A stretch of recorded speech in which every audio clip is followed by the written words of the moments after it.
Manx Radio Podcasts, powered by Shore. Hello and welcome to Manx Radio Countryside's podcast with Kiri Kermode and Simon Clark. And you've been up the hills in the north of the Isle of Man scratching. I certainly have. I went along to the Glen Alden Beaters Day shoot, and what a great day that was to see them dogs working and scurrying around in the bracken and the gorse. It was just fascinating. And I suppose it's one of them things that it's been going since the beginning of the Lords of the Manors and things like that. And this, not quite so many hoity-toities would be in that one there, but it's nice that it's still going, isn't it? Because it gives the people a run out to keep these traditions going, and the dogs who love it and train so well. Oh yeah, they were just brilliant. But it was a good day. It was attended by a good few people, and it was fun had by all. Yeah, and the weather? Miserable. Raining. But it didn't dampen the spirits. No, and there's no dampening of the spirits of the Friends of the Queen's Pier in Ramsey as well. Over 20 years they've been fighting to get that pier reinstated and fixed up and safe for people to walk out again to the end of it and enjoy the beautiful views of Ramsey. And of course, Michael Tramontana, he's been one of the instigators from the start of this, and he's one of the people that's managed to get it as far as he has so far. And I caught up with him for a chat to find out, what the situation is at the moment, and some interesting news from that to listen to as well. Oh, certainly. And also I catch up with Andrea Warrilow from the Riding for the Disabled to see what a wonderful job and opportunity they're giving the Manx children in the special units. And they've gone from strength to strength to place now of their new facilities in the Gilkert in Andreas. And what a great shed they've got built there for them. It's just fantastic. Yeah, you can hear all of that in detail right now here on Countryside. Manx Radio's Countryside is brought to you by NFU Mutual.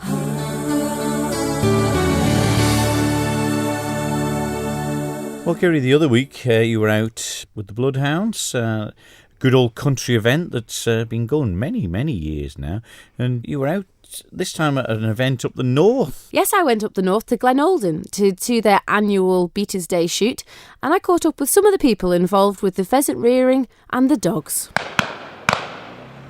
Gareth Husanowen, it's a very special day here at Glen Alden at the annual shoot. Absolutely, it's Beaters Day, so it's the day that all of the beaters and pickers up that work for the gamekeeper look forward to, because it's our reward for working hard throughout the season. And the season, is it a long season? It's generally from sort of October the 1st to January 31st. It's the season for pheasant, and so that's how long it is. There's various shoot days throughout that. So the gamekeeper will bring the pheasants in particular in from the UK as day-old chicks, is it? Yeah, they bring in to help to rear and to actually add to the already existing stock here. So obviously there's birds that have been here for a number of years, but those need to be replenished and added to. Obviously it's a great day for all the guns to have a shot, but I've been watching here today, some are very accurate, but some they couldn't hit a barn door. Yeah, there's all sorts of different levels of shot. Obviously, everyone has a safety factor. Always takes a clean shot, but some can hit and some can't. It's just the nature of the way it is. But here at Glen Alden, it is very well kept. The woodland is well looked after, and the birds are exceptionally looking well. Absolutely, it's the gamekeeper's job to manage the land, to manicure the land, to keep everything going. It's not just the actual pheasants and the partridge and the duck that actually benefit from that. There's songbirds, there's ground nesting birds, there's hen harriers, there's buzzards all over the glen, and it's actually thriving throughout the year because of the work that the gamekeeper Terry does throughout the season and the rest of the year. And Terry will feed these birds all year round, whereas a lot of shoots will stop after the season is finished. Yeah, so basically, Terry will be up probably 2-3 times a day, making sure that the fences are up, that the feeders are full, that the birds are okay, that there's nothing disturbing them. So he's a dedicated man. And here today also, Gareth, is a number of dogs, mostly Spaniels and Labradors, but it is absolutely fascinating to see them in their working capacity. Absolutely, it's what they're bred for, it's what they're trained for. Myself, I've got a Spaniel and a Labrador. The Labrador's a little bit more ruly than the Spaniel, but it's amazing to watch the dogs actually working with their owners and their handlers to pick the birds, to actually, as the main job of a dog is either to beat the birds out, but also is to make sure that any birds birds that are pricked or wounded are actually found so that they don't suffer. And today is quite a damp, miserable day. Does it make a difference for the flight of the birds? It does. Wet, wind, they're all factors. Wet, generally they sort of go to cover, so they're harder to get out, and they don't really want to fly high in rain. Wind, big factor, because that speeds everything up, so it makes it more of a sporting challenge. Amelia, you have the main job, rearing the baby chicks and then sending them off to the Isle of Man. Yes, I do. So we hatch them out at our place, rear them to about 6 weeks old, and then we bring them across to the Isle of Man, where they're released out into the wild into the here wild at Glen onto the Alden. Yeah. And what is it like for you to come back on shoot day? This is a more of a beaters day, a more fun day, to see your birds flying high. Yeah, so we've come back over. We've been looking forward to it all season, really.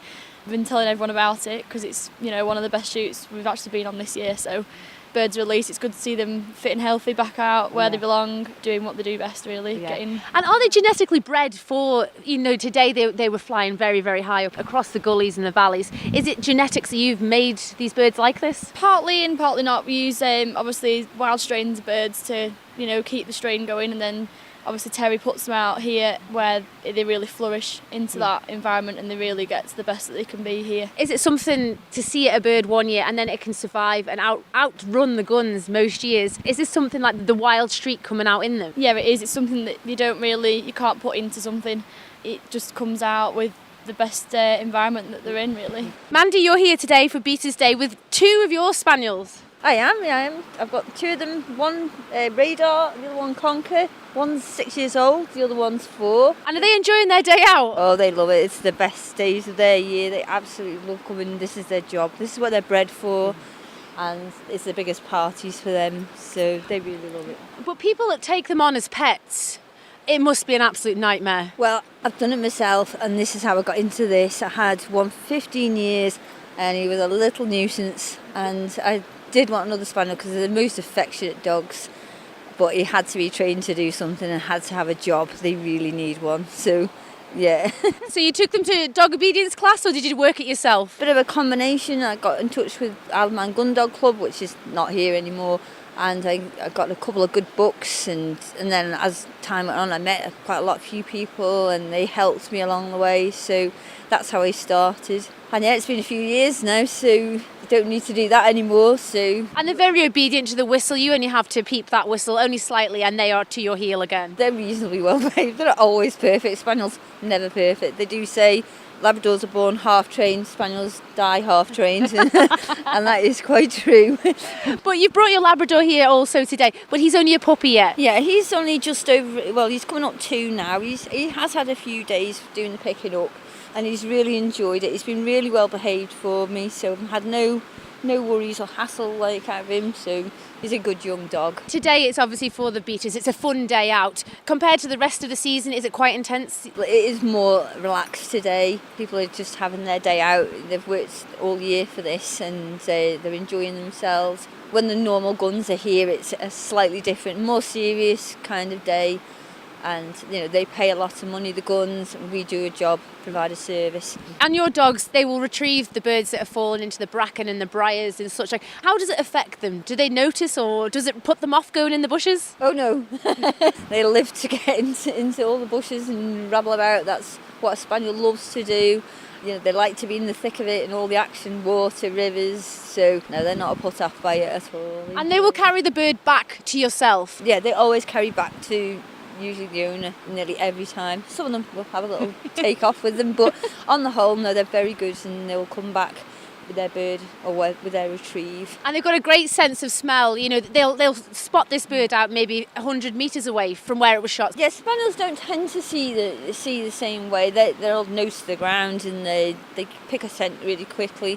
The Labradors, they tend to look a little bit more, but they are sat beside you normally and they're scent for the bird, so they still sometimes have to work hard for it. It might go out of sight, but they're in an area, they know the area, where a spaniel will sweep around and find birds that are lay there, use their nose more. And for the rest of the year, this is the season finished now, what will you do to keep them active? Because, they need a lot of exercise. Oh, they do. I mean, they will have like this, we'll call it like a summer holidays.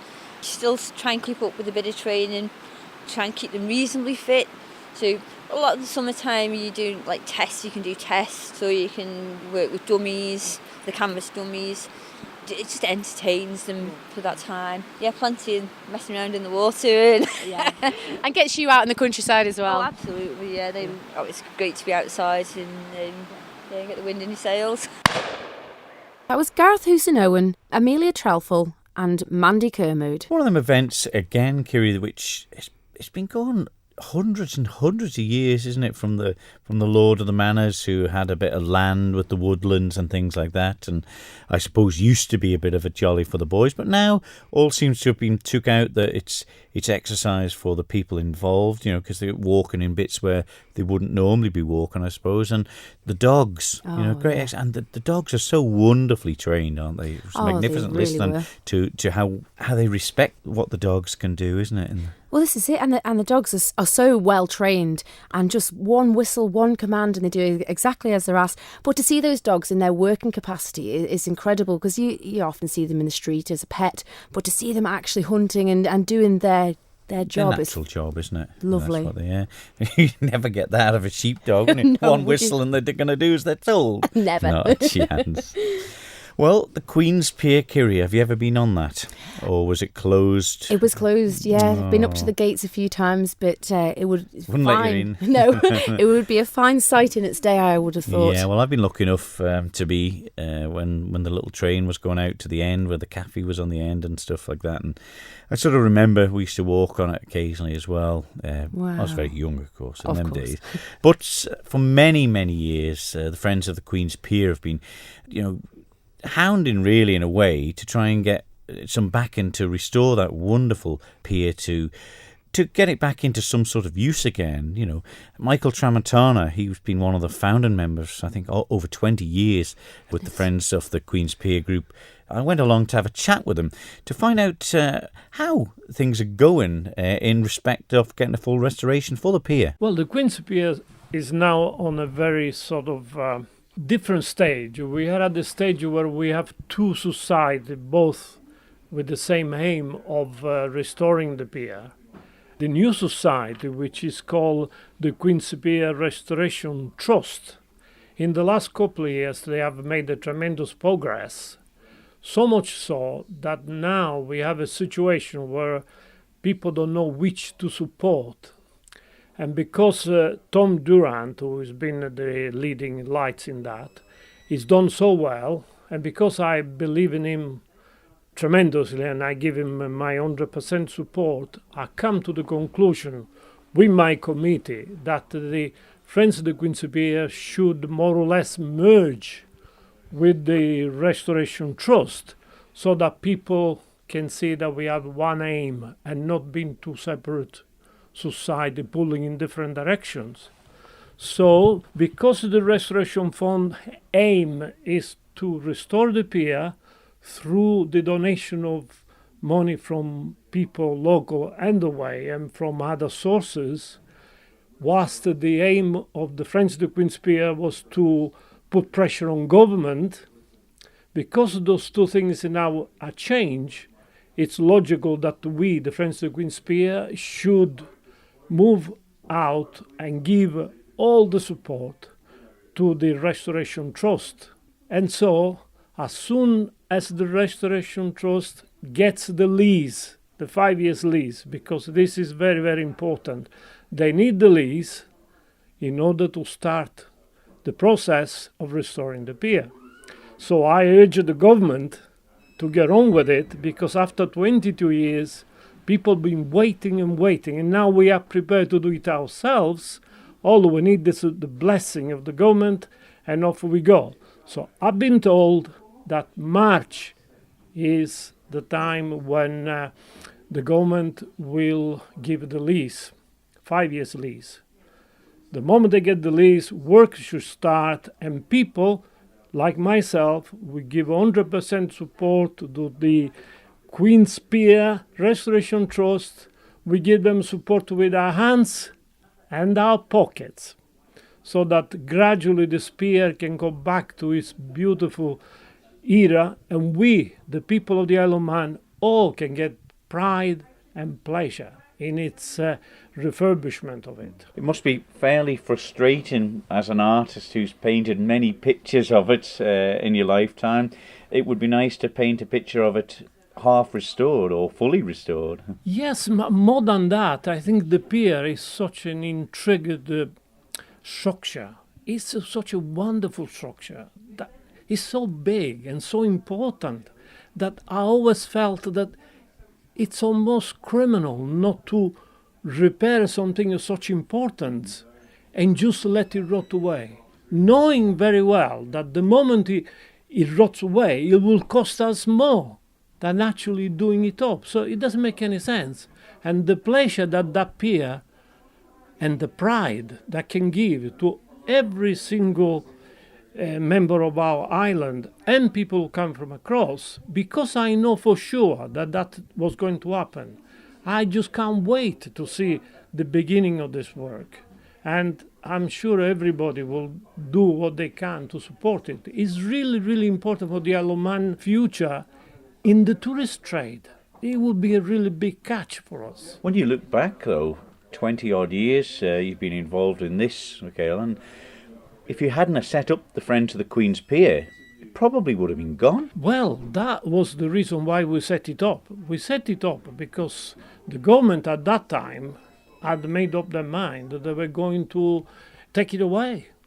So we formed this Friends of the Queen's Pier to protect the pier and to also put pressure on the government. And we achieved many, many stages over these 20 years. The first one was to become a listed building. And really, the government is sure never put their feet up and do nothing. Eventually, they spend £1,750,000 to actually make sure it doesn't fall into bits and hurt somebody and become liability.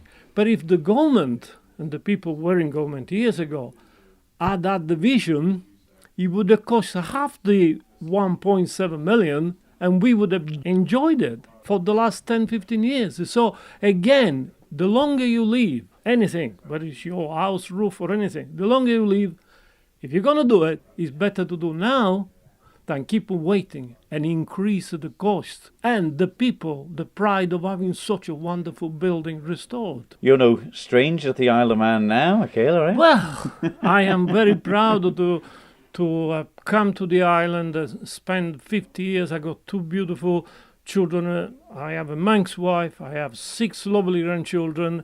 And I'm very grateful that I have managed to be able to have even the opportunity to help in whatever way I have done to actually help the pier and other things. I love all the Isle of Man, from north to south, from east to west. There is nothing that I would love to see gone. Mm-hmm. If anything, I want everything done, because the Isle of Man need all the tourist attraction possible, because we're a small island, and one of the income making, it's tourist trade. That will be forever. For me, the most important thing in the Isle of Man is tourist trade, fishing industry, and the farmers. If you don't look after these 3 things, it's like your bread and butter. Yes, we have the financial sector. Yes, they've done so marvelous for us. But all it takes a change of law, and that great income could disappear overnight.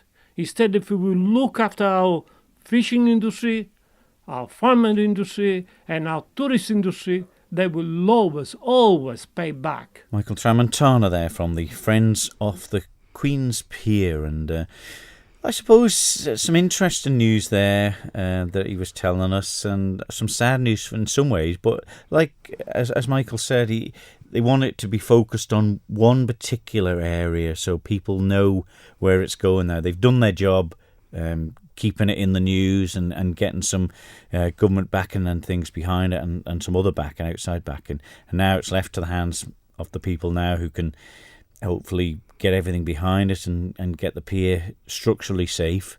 Because when you get out to the end of that and look back towards Ramsey Bay, it really is a wonderful sight. So you may get to see it in a few years' time. All being well. Unless you buy a boat and head out to the top, they can always see it from there. Manx Radio's Countryside is brought to you by NFU Mutual. Well, I went along to see Andrea Warrilow from the Riding for Disabled. It has been over 40 years here on the Isle of Man, and recently they've taken a move to a new facility, and I got to have a look around. We've moved to the Gilka farm in Andreas. We were previously in Kirkmichael, but the property where we were working is up for sale, so we felt we had to find somewhere else, and we've moved up to Rose Crellins at the Gilka, and we're loving every minute of it. But you've had some very generous support as well in providing some of the facilities within the building. We certainly did, yes. A company, DLP, very kindly provided us with a beautiful new fitted kitchen for our club room. Wooden Spoon and Gough Ritchie also helped out with wonderful donations or grants for equipment, which has really helped us along. You run classes on a Tuesday afternoon for children from all the different schools on the Isle of Man. We do all day on a Tuesday, actually. It's we have schools, as you say, coming from all over the island, bringing children to ride with us, and it's wonderful. But you see a lot of physical and emotional benefits from the connection these children have with the horses. Yes, it's not something that's easy to describe, but there's so many small benefits that we see, as well as some quite big steps that some of the children take. One of the ones that's really obvious to me is that a lot of these children have never had any control over their lives because of their conditions. They're probably not left alone very much. They maybe can't go out on their bike like other children, things like that, whereas suddenly they're sitting on a pony and they learn that they can actually control where the pony goes. They can stop it, they can make it go. To me, that seems quite a big step for any child. Also, we find it, our teachers have told us that it really helps often with things like communication for the children. They maybe start using words in the excitement of enjoying riding where they've maybe been fairly non-verbal before. We're not talking major steps here, but we're talking very definite positive benefits towards the child's life skills. Yeah. And will the children make a bond with the pony that they get to ride on the Tuesday? Often they do, yes. We've had little cards sent I love my pony, and I'm looking forward to riding my pony next week. So yes, they definitely do. Some of the children, especially the little girls, I think, really do get an emotional involvement with the ponies. Unfortunately, they're only there for their ride and then they go away. They don't get to spend hours grooming or anything, which is what I remember doing as a child. Your instructors, they're regularly checked and trained by the national RDA. Yes, RDA National has quite a structured process for training, and as instructors we get assessed at least every couple of years, it may be every year, and as new people come in wanting to train as instructors, they get training and assessment from RDA National. So though we're a Manx charity, we have strong affiliations to the national RDA, which helps us with administration and all sorts of things. How do you come about getting the ponies bomb-proof? Because they can be quite unpredictable, some of these animals. Luckily, Rose's ponies are very good. I'm sure it's not luck. I'm sure it's down to her skills and training. She has a really good set of ponies that we're able to use on a Tuesday, and hopefully now maybe even more than the Tuesday. They're just a really great group of ponies. They put up with more or less anything with very little fuss, and we really feel that we can trust them as much as you could ever trust any animal, so that's really good. And you're looking to do a Friday evening in your new facilities now? Yeah, that's our next big step, really. We're trying to, for children who are in mainstream education rather than coming from the special units in schools, and maybe their parents wouldn't want them to miss out on mainstream schooling to come riding, or maybe there's adults out there who would really like to ride. People that wouldn't want to or couldn't come within a school day, we're hoping that we'll have 2 or 3 sessions on a Friday evening that we can offer riding to people who haven't been able to come in the past. Obviously for that we're going to need a whole new set of volunteers, and again we're hoping that people who would love to help with RDA but can't do it during the day may well like to get involved in an evening session. So that's hopefully something that may appeal to people. They don't necessarily have to come and do anything with the horses. You're always looking for people to help with the admin as well. We'd be very glad to have a couple of people, maybe even someone who's disabled themselves who wishes they could help with RDA but is physically unable. Maybe someone who could design some posters, something like that. Just, whatever people could offer, we'd be very grateful. Because it is a very rewarding association to be involved in, though. It's something that if it gets you, it gets you. I mean, I can't imagine not doing it now. I've always been around horses, but seeing the relationship between a child who maybe has no verbal skills, or seeing how they relate to an animal, how the enthusiasm for the riding maybe even starts them along the path of beginning to become more verbal. They're only ever baby steps, but they're baby steps so much in the right direction. I'm not saying RDA is going to cure anybody. I'm not saying RDA is going to suddenly make someone who's non-verbal verbal, but we do see really positive benefits from these children riding, regardless of what their disability is. With it being a charity, a lot of the funds that are raised for it stay local, stay on the Isle of Man. Everything we raise on the Isle of Man is for Riding for the Disabled on the Isle of Man. We don't send any funds back to National RDA. What we raise here is for Manx people, effectively. You've got a couple of events coming up to do just that. Yeah, probably the nearest one that we've got coming up is a coffee morning on February the 11th, and it's at Ramsey Town Hall from 10 a.m. to 12 noon. It's basically a chance for people maybe who are interested in finding out what we do, or even interested in volunteering, to come and have a chat, see that we're not all five-headed monsters, and just come and help us raise a bit of money. We're charging £2 for entry, but that includes a drink and a big nice piece of homemade cake. Lovely. And there'll be a raffle and bric-a-brac as well, so it should be a good morning. Also, with the use of social media, Facebook, I imagine people can take an interest and have a look at your page that way as well. Yeah, we're again not ever so good on the computer work, so that's possibly another thing people can volunteer to do for us. We have a very basic Isle of Man Riding for the Disabled page. Certainly from that, people can message us if they're interested in helping, or interested in finding out if they can ride, or if their child could ride with us. Anyone can message there, and we'll try and get back to you really quickly. We've also got a phone number. If people aren't, like some of us, aren't computer literate, you can always ring our organiser Priscilla on 843 539, and she would obviously be able to talk to you about whatever it is you want to know. That was Andrea Warrilow from the Riding for the Disabled. Plenty of room for the old horses in that building, though, isn't there? It's fantastic that people have took the time and the effort and put in the work to support this, isn't it? Because I've got a nephew who's quite severely handicapped in certain ways, but the horse riding, absolutely loved it. It was one of them things that looked forward to every week, and did it, and it's just such a pleasurable thing for them, isn't it? They sort of make some sort of bond, don't they? This is true. This is it. And like Andrea says, they switch off, they create the bond with the horse, and the smiles and the enjoyment they get from it. And some of the sessions can be in complete silence, and whereas a child can be very noisy on every day, but in there they know that we need to be quiet around the ponies, and they just ducks to water. They're absolutely brilliant at it. And it's, I suppose, picking the right horses and training them in the right way to to allow any type of rider on them, aren't they? They're very, very flexible in a way. That's right. The horses are picked particularly for their temperament, and some of these children are really, really working through their stages and improving as a horse rider. Did you get your leg up while you were there? No, I didn't. No? But they've got a magnificent lift to get the children onto the ponies as well. It's just superb. Everything catered for, isn't it? Yeah. So good. That's a wonderful facility to the Isle of Man, and hats off to everyone involved in that. Manx Radio's Countryside is brought to you by NFU Mutual. There we are. That's this week's Countryside, put to bed with the straw off the farm sheds and the horses bedding as well.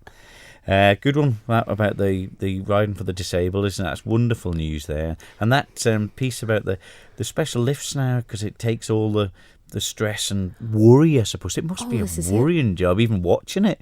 Oh, certainly. Yeah. But the children have such a great connection with these ponies, and having volunteers that come week in, week out to give the chance of a ride round in such a great facility, and so rewarding. I know. You just think that people could be doing something better with their time. Some people, anyway. Yeah. The Queen's Pier. Interesting news there that they're just trying to focus it on one group now. You know, their shouting is done. Yeah. It's hopefully it's on its way to going somewhere.